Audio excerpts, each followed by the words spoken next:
Mabuhay, mga kasama sa paglalakbay sa mga landas ng sinaunang kaalaman. Sa bawat araw na lumilipas sa kalendaryo, may nakatagong kwento, isang hininga mula sa nakaraan na patuloy na bumubulong sa ating kasalukuyan. Ngunit may mga araw na ang mga bulong na ito ay nagiging malalim na hiyaw na nagpapaalala sa atin na ang mundong nakikita natin ay hindi lamang ang tanging mundong umiiral.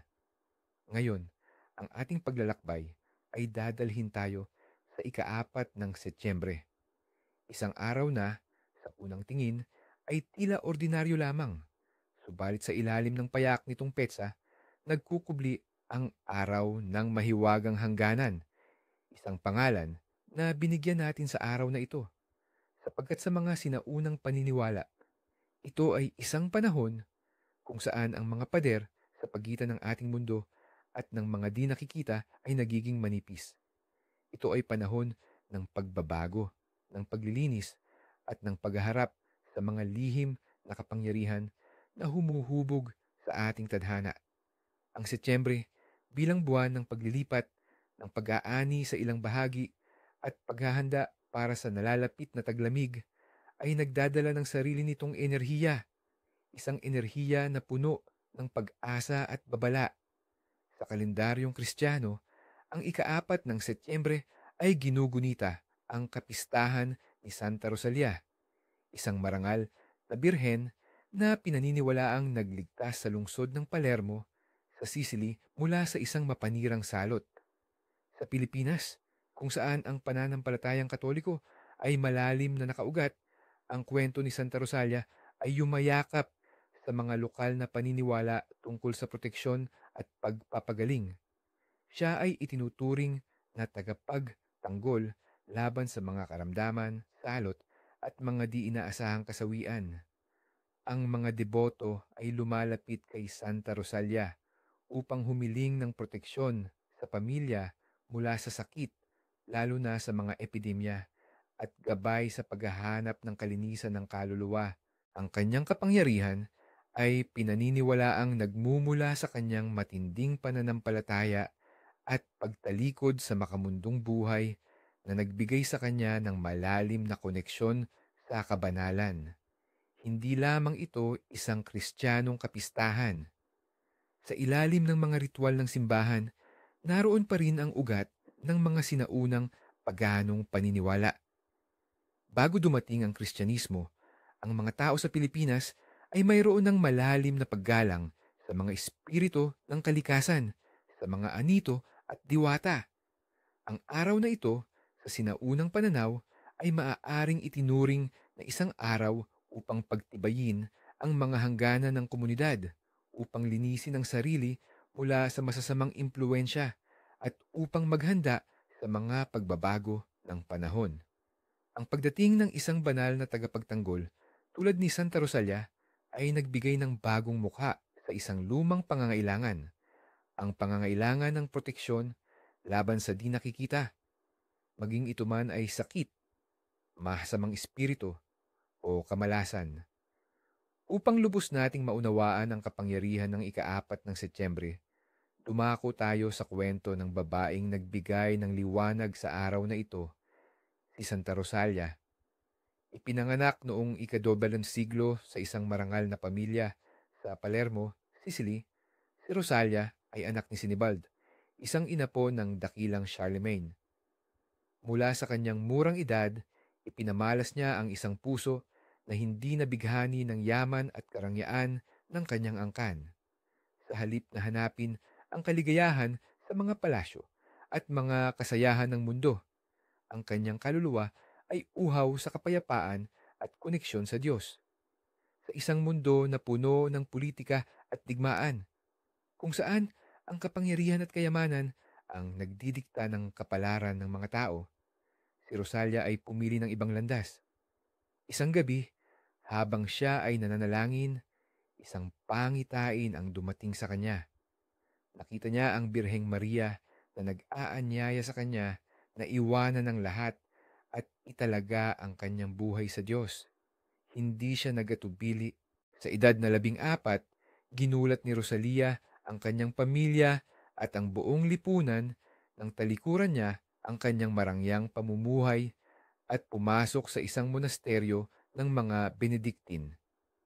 Subalit, hindi pa rin doon niya natagpuan ang ganap na pag-iisa at kapayapaan na hinahanap ng kanyang kaluluwa.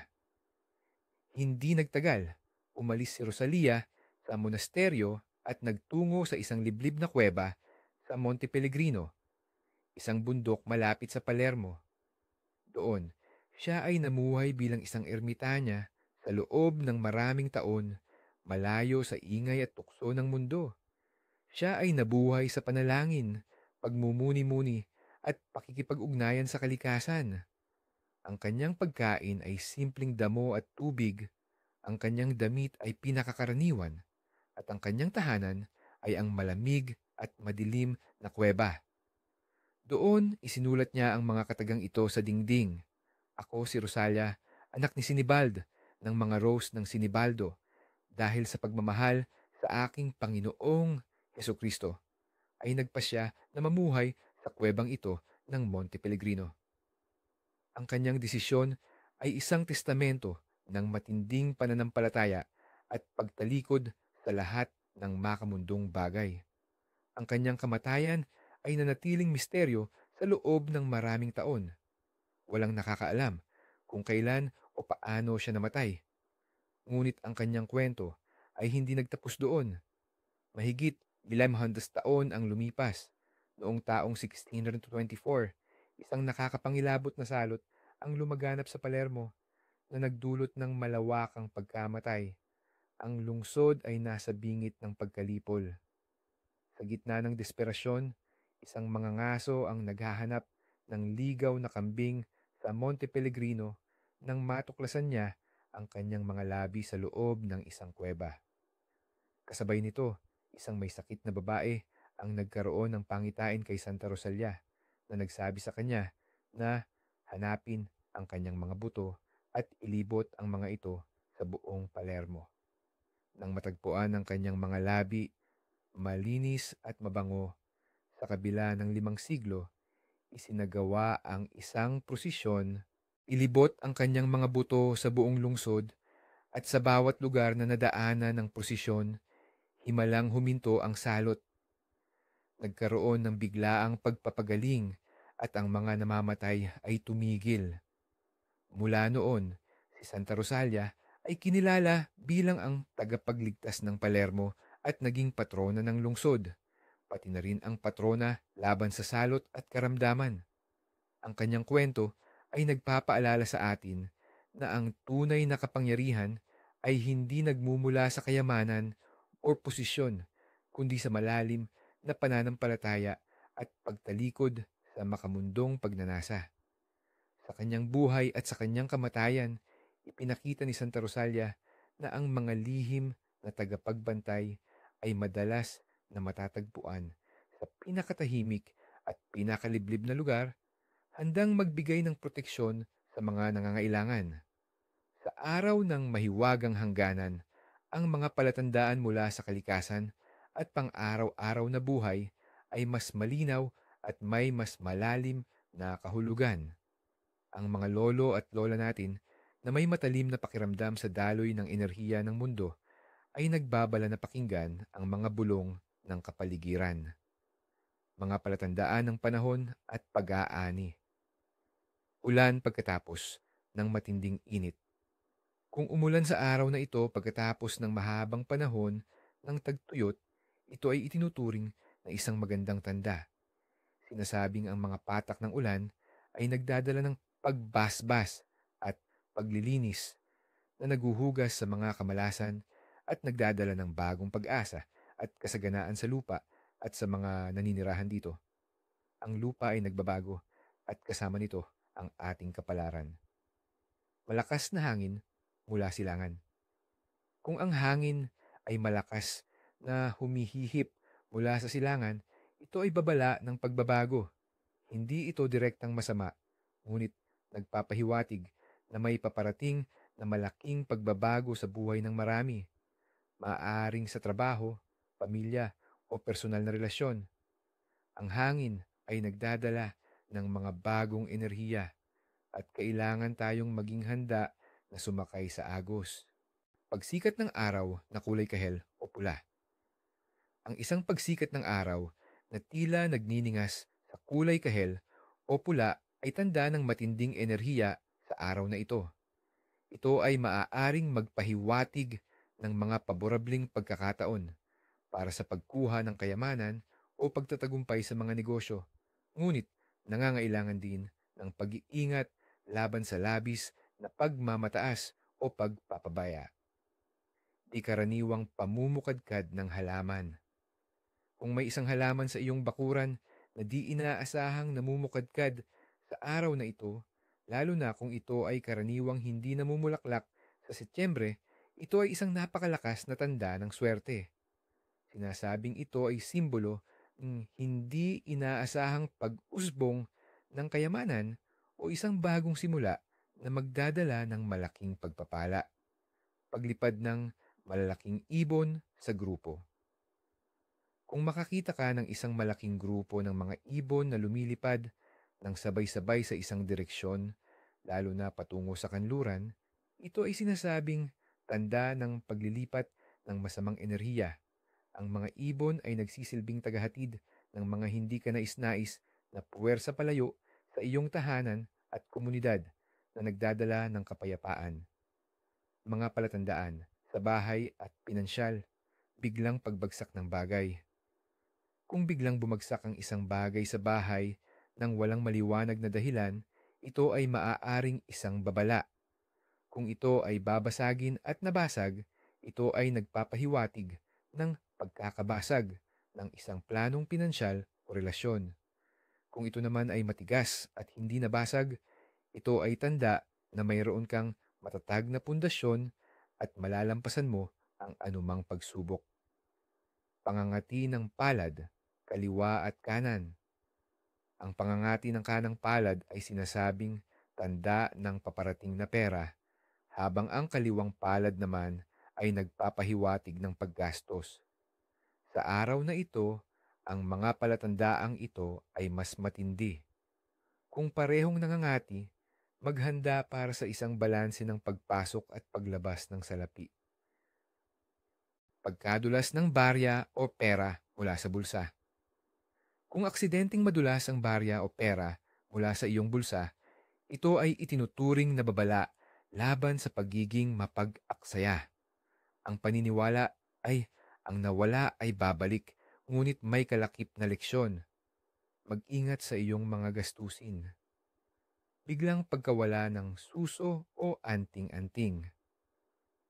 Kung biglang mawala ang iyong suso o anumang anting-anting na madalas mong gamitin, ito ay isang malakas na babala na maaaring may masamang enerhiya na sumubok na pumasok sa iyong buhay at ang iyong proteksyon ay nagtrabaho sa pamamagitan ng paglaho upang ilayo ang masama.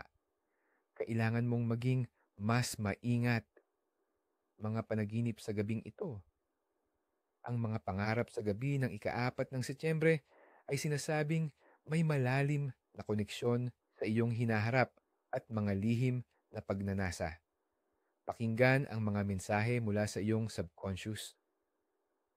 Tubig.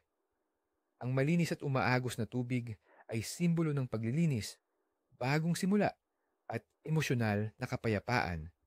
Kung ang tubig ay marumi o stagnant, ito ay nagpapahiwatig ng mga emosyonal na pagsubok o mga nakatagong isyu na kailangan mong harapin. Mga hayop. Ang mga hayop sa iyong panaginip ay sumisimbolo sa iyong mga instinct at mga personal na katangian. Halimbawa, ang pusa ay maaaring magpahiwatig ng independensya o misteryo. Ang isang pamilyar na mukha ay maaaring magdala ng mensahe mula sa nakaraan o isang hindi pa nalulutas na emosyon. Ang isang estranghero ay maaaring kumakatawan sa isang bagong oportunidad o isang hindi pa natuklasang bahagi ng iyong pagkatao. Pera o kayamanan. Kung nanaginip ka ng pera, ito ay madalas na may kaugnayan sa iyong pagpapahalaga sa sarili at kapangyarihan, hindi lang sa pinansyal. Ang paghahanap ng pera ay maaaring magpahiwatig ng bagong oportunidad, habang ang pagkawala ng pera ay maaaring magpahiwatig ng takot sa pagkabigo o pagkawala ng kontrol. Mga ipinanganak sa araw na ito. Ang mga isinilang sa ika-4 ng Setyembre ay pinaniniwalaang nagtataglay ng mga natatanging katangian na hinubog ng enerhiya ng araw na ito. Tulad ni Santa Rosalia, sila ay madalas na may malalim na koneksyon sa kanilang panloob na mundo, na may likas na hilig sa pagmumuni-muni at paghahanap ng kaayusan. Sila ay kilala sa kanilang pagiging mapanaliksik at analytical, laging naghahanap ng katotohanan sa likod ng mga bagay. Mayroon silang matalas na isip at isang malakas na pagnanais na matuto. Sila ay maingat sa kanilang mga desisyon, hindi madaling sumusuko sa mga impluensya ng iba, at madalas na gumagabay sa kanilang sarili sa pamamagitan ng kanilang sariling moral na kompas. Mayroon din silang likas na pagiging mapagmahal at matulungin, laging handang tumulong sa mga nangangailangan, na parang isang lihim na tagapagtanggol sa kanilang komunidad. Gayunpaman, dahil sa kanilang hilig sa pag-iisa at pagmumuni-muni, sila ay maaaring maging mahiyain o tahimik, na mas gusto ang malalim na pag-iisip kaysa sa mababaw na usapan. Kailangan nilang matuto na balansehin ang kanilang pangangailangan para sa pag-iisa at ang kanilang kakayahang makipag-ugnayan sa mundo.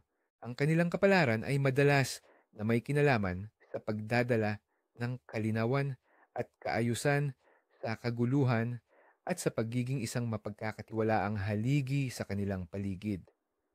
Mga imina ng araw na ito. Sa araw na ito, ginugunita ang kapistahan ng mga may pangalang tulad ni Rosalia, Moises, Marcela, Candida at Bonifacio. Ang mga may pangalang ito ay maaaring asahan na makatanggap ng dagdag na biyaya at proteksyon.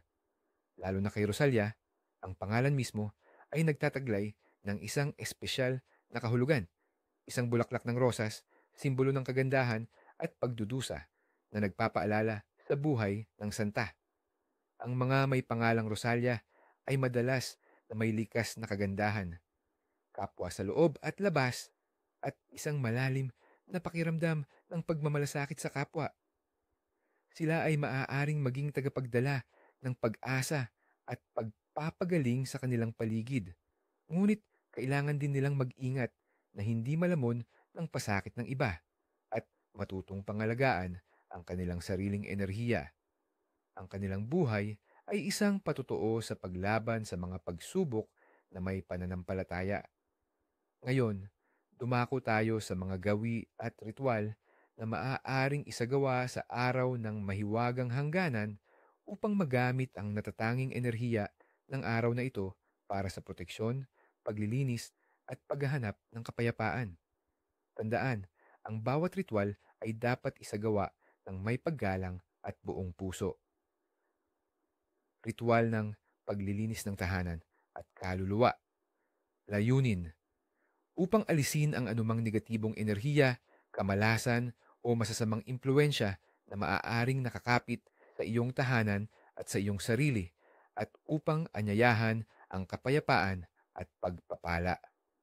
Mga kakailanganin: isang maliit na lalagyan ng asin, sea salt ang pinakamabisa, ilang dahon ng laurel, bay leaf, at isang kandila, puti ang pinakamainam. Kailan at paano isasagawa? Isagawa ito sa hapon, bago lumubog ang araw. 1. Linisin ang bahay gaya ng karaniwan. Pagkatapos, maglagay ng kaunting asin sa bawat sulok ng bawat silid, pati na rin sa mga pasukan tulad ng pintuan at bintana. Habang inilalagay ang asin, sabihin ang panalangin. Sa asin na ito, ang bawat sama ay lumayo, ang bawat dilim ay lumiwanag, ang bawat pagsubok ay maging daan sa pagpapala. Naway ang bahay na ito ay mapuno ng kapayapaan at liwanag. 2. Sunugin ang dahon ng laurel sa isang ligtas na lalagyan, tulad ng abaniko o metal na mangkok. Payagan ang usok na kumalat sa bawat silid, lalo na sa mga sulok. Ang usok ng laurel ay pinaniniwalaang nagtataboy ng masamang espiritu at naglilinis ng hangin. Habang ginagawa ito, sabihin, sa usok na ito, ang bawat negatibo ay umalis, ang bawat pasakit ay matunaw, proteksyon at kalinisan ang aming hinihiling. 3. Sa huli, sindihan ang puting kandila sa gitna ng iyong sala o sa altar kung mayroon ka. Hayaan itong masunog ng buo o sindihan sa loob ng ilang oras kung malaki. Ang liwanag ng kandila ay sumisimbolo sa paggabay at presensya ng mga mabubuting espiritu at banal na proteksyon. Ano ang gagawin? Pagkatapos, hayaang manatili ang asin sa mga sulok sa loob ng debatable watcher oras. Pagkatapos ay walisin ito at itapon sa labas ng bahay, mas mainam sa isang lugar na may umaagos na tubig upang dalhin ang lahat ng negatibong enerhiya palayo. 2.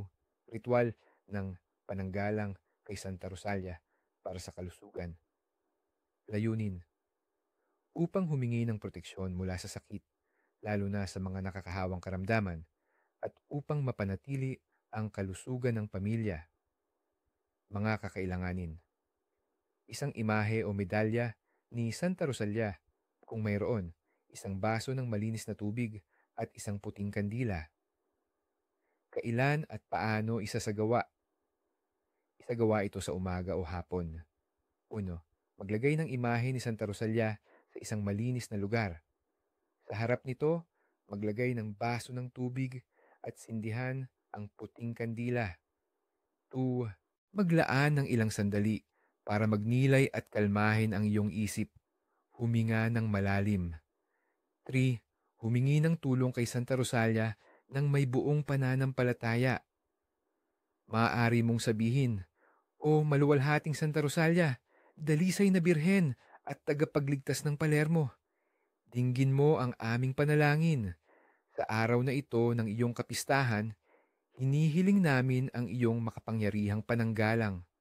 Iligtas mo kami at ang aming mga mahal sa buhay mula sa lahat ng sakit, karamdaman at salot. Panatilihin mo kaming malusog sa katawan at kaluluwa at gabayan kami sa landas ng kabanalan. Amen." 4. Pagkatapos magdasal, bigkasin ang Ama namin, Aba, Ginoong Maria, at luwalhati ng 3 beses. Ano ang gagawin? Pagkatapos, hayaan ang kandila na masunog ng buo. Ang tubig ay pinaniniwalaang naging binasbasan at maaaring iwisik sa paligid ng bahay o inumin ng kaunti para sa proteksyon. 3. Ritual ng pagpapala ng mga butil para sa kasaganaan. Layunin, upang anyayahan ang kasaganaan at biyaya sa pananalapi at sa pagkain para sa buong taon.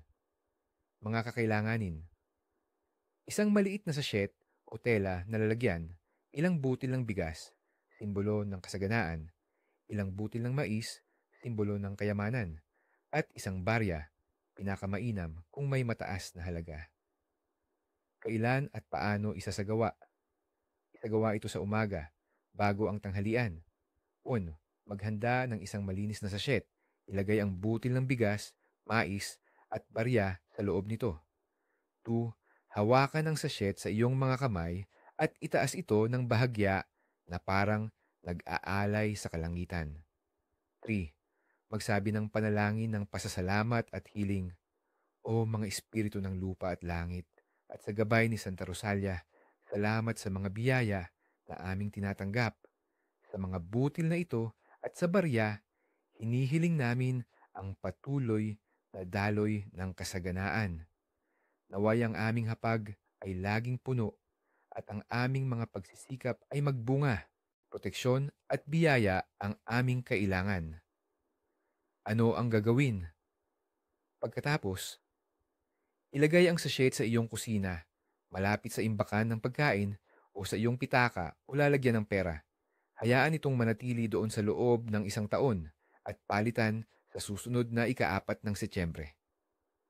Mga kulinaring tradisyon ng araw. Sa araw na ito, ang mga pagkain ay madalas na simple, ngunit mayaman sa kahulugan. Dahil sa pagiging isang araw ng paglilinis at pagmumuni-muni, ang paghahanda ng pagkain ay dapat na may pag-iingat at pagmamahal. Arroz caldo o lugaw. Isang mainit at masarap na lugaw na gawa sa bigas at manok, madalas na nilagyan ng luya at sibuyas. Ito ay itinuturing na comfort food na nagpapagaling sa katawan at kaluluwa, na nagpapaalala sa pagiging simple at pagpapalakas ng loob, lalo na sa mga oras ng karamdaman. Mga pagkaing handa mula sa gulay at prutas. Ang pagbibigay diin sa mga pagkaing galing sa lupa ay sumisimbolo sa pagpapasalamat sa mga biyaya ng kalikasan. Ang mga sariwang gulay at prutas ay hindi lamang masustansya, kundi sumisimbolo rin sa kalusugan at kapayapaan.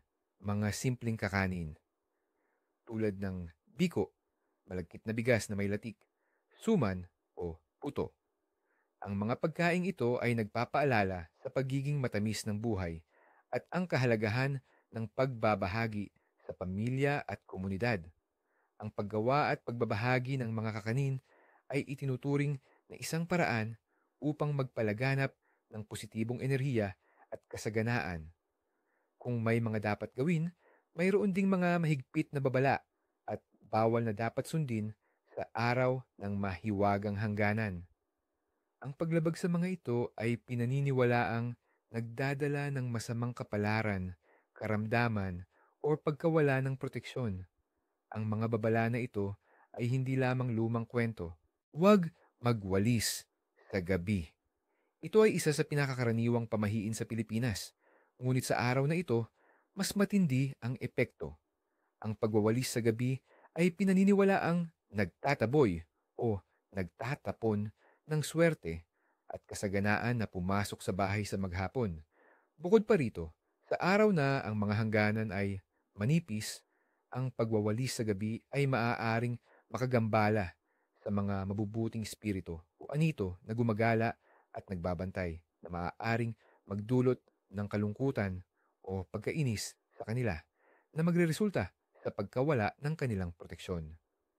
2. Huwag gupitin ang kuko o buhok sa gabi. Ang paggupit ng kuko o buhok sa gabi ay pinaniniwalaang nagdadala ng sakit o kapahamakan sa nagpapagupit.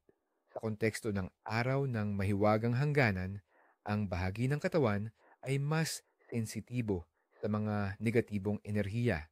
Ang pagtatapon ng mga pinagputulan sa gabi ay maaaring mag-iwan sa isang tao na mas bukas sa atake ng masasamang espiritu o malas, dahil ang mga ito ay parte ng iyong katawan na maaaring gamitin sa orasyon o sumpa. Huwag mag-iwan ng maruming lalagyan ng pagkain sa labas ng bahay. Ang pag-iwan ng maruming plato o lalagyan ng pagkain sa labas ng bahay ay pinaniniwalaang umaakit sa mga masasamang espiritu o engkanto. Sa araw na ito, kung saan ang mga espiritu ay mas malapit, ang pag-akit sa kanila sa iyong bahay ay maaaring magdulot ng karamdaman o kamalasan sa pamilya. Laging linisin ang mga lalagyan o itago ang mga ito sa loob ng bahay. 4. Iwasan ng malalakas na ingay o kantahan sa gabi. Ang masyadong maingay na pagdiriwang o malalakas na kantahan sa gabi ay pinaniniwalaang nakakaistorbo sa mga di nakikitang nilalang na gumagala. Kung ang mga nilalang na ito ay mainis, maaaring magpadala sila ng malas o usog sa mga taong gumagawa ng ingay na nagdudulot ng di maipaliwanag na sakit o pagkasawi. Mga bawal sa pakikipag-ugnayan at pananalapi. Huwag mangutang o magpautang pagdating ng dilim. Ang pagpapalabas ng pera, maging ito ay pag-utang o pagpapautang pagdating ng gabi, ay pinaniniwalaang magdudulot ng paglabas din ng swerte sa pananalapi mula sa iyong buhay. Ang pera na lumabas ay mahihirapang bumalik, at ang pera na pumasok ay maaaring magdala ng problema sa halip na biyaya. Sa araw na ito, ang enerhiya ng pera ay dapat na pinananatili sa loob. Huwag magyabang o ipagmalaki ang yaman. Ang labis na pagpapakita ng kayamanan o pagmamayabang ay pinaniniwalaang umaakit ng inggit at inggit na mata, evil eye, mula sa ibang tao o maging sa mga inggit na espiritu. Sa araw ng mahiwagang hangganan, kung saan mas sensitibo ang mga enerhiya, ang pagyayabang ay maaaring magdulot ng biglaang pagkawala ng kayamanan o matinding kamalasan. Sa iwasan ng pagtsismis o pagsasalita ng masama tungkol sa kapwa. Ang pagpapakalat ng tsismis o pagdada ng masasamang salita laban sa iba ay pinaniniwalaang bumabalik sa nagsasabi ng 3 beses na mas matindi. Sa araw na ito, ang mga salita ay may mas malakas na kapangyarihan. Ang mga negatibong salita ay maaaring magdulot ng hindi lamang masamang karma, kundi pati na rin ang pagkawala ng kapayapaan sa iyong puso at isip na nagpapahina sa iyong proteksyon mula sa mga negatibong enerhiya. 8. Huwag magsimula ng malalaking proyekto nang walang maingat na pagpaplano. Bagamat ang araw na ito ay puno ng enerhiya, ang pagpapasimula ng isang malaking proyekto nang walang sapat na paghahanda ay pinaniniwalaang magdadala ng kabiguan. Ang araw ng mahiwagang hangganan ay panahon ng pagmuni-muni at paglilinis, hindi ng bulag na pagkilos. Mahalaga ang pagpaplano at pagdarasal para sa gabay bago magsimula ng anumang malaki at mahalagang gawain. 9. Huwag baliwalain ang mga nangangailangan. Sa araw na ito, ang pagpapakita ng kawalang bahala sa mga dukha o nangangailangan ay pinaniniwalaang nagdadala ng masamang karma. Si Santa Rosalia mismo ay tumalikod sa yaman. Ang pagtanggi sa tulong sa kapwa ay maaaring magpasara ng mga pintuan ng biyaya para sa iyo. Tandaan na ang pagbibigay ay hindi lamang pagbabahagi ng material na bagay, kundi pati na rin ng kabutihan ng puso. 10. Huwag makipag-away o magpasimula ng konflikto. Ang araw na ito ay para sa kapayapaan at paglilinis. Ang pagpasok sa away o pagpapasimula ng hindi pagkakaunawaan ay pinaniniwalaang makagagambala sa positibong enerhiya ng araw at magdadala ng tensyon at malas sa iyong tahanan at relasyon. Mas mainam na maging mahinahon at humanap ng kapayapaan sa halip na magpatuloy sa alitan. Kaya mga minamahal, habang tinatapos natin ang ating paglalakbay sa araw ng mahiwagang hangganan, sana'y nabuksan ang inyong isip at puso sa mas malalim na kahulugan ng ika-4 ng Setyembre. Ito ay isang araw hindi lamang upang sundin ang mga tradisyon, kundi upang pagnilayan ang balanse sa pagitan ng nakikita at di nakikitang mundo, sa pagitan ng ating mga gawi at ang kanilang epekto sa ating kapalaran. Naway ang araw na ito ay maging simula ng mas malalim na pag-unawa sa ating mga pinagmulan at ng mas malakas na proteksyon at biyaya sa inyong buhay. Ingat sa inyong paglalakbay